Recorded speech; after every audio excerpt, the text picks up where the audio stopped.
27 December রোজ শনিবার সকাল 9 ঘটিকা হতে আমাদের উদ্বোধনী ম্যাচ শুরু হবে। আপনারা সকলে আসবেন লালমাই ওয়ারিয়র্স এবং ব্রাদারহুড আশরাফপুর ইউনিয়নের খেলা দেখার জন্য। ধন্যবাদ। বিসমিল্লাহির রহমানির রহিম। দেশে এবং বিদেশে এবং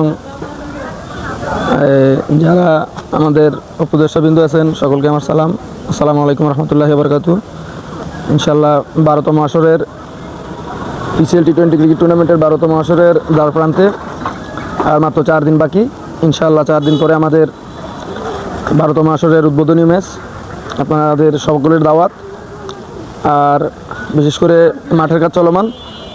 আর সকলের প্রতি আহ্বান থাকবে এটাই যে কাজ করতে আসলে অনেক অর্থের প্রয়োজন হয়। আপনারা যারা আর্থিকভাবে আমাদেরকে আগেও সহযোগিতা করেছেন, ইনশাআল্লাহ এবারও আমাদেরকে আশা করি সহযোগিতা করবেন। এবার 12তম আসর ইনশাআল্লাহ অনেক জাঁকজমকভাবে হবে এবং অনেক ব্যয়বহুল, খরচ অনেক। যত সুন্দর করব ততই আসলে খরচপাতির ব্যাপার স্যাপার আছে। ইনশাআল্লাহ আপনারা যার যার মতো করে সহযোগিতা করার চেষ্টা করবেন। ইনশাআল্লাহ পঞ্চায়ের ঐতিহ্য গৌরব ও ঐতিহ্যের 12তম আসরকে সফল করার জন্য আপনাদের সকলের সহযোগিতা কামনা করি, দেশে এবং বিদেশে সকলকে। ইনশাআল্লাহ এবারের আয়োজন হবে অনেক ধামাকা আয়োজন। অতীতের সব আয়োজনের চাইতে এবারের আয়োজন ইনশাআল্লাহ আরও ভালো করার দায়িত্ব নিয়েছি। ইনশাআল্লাহ আরও বেটার করবো ইনশাআল্লাহ। আর সকলের দাওয়াত।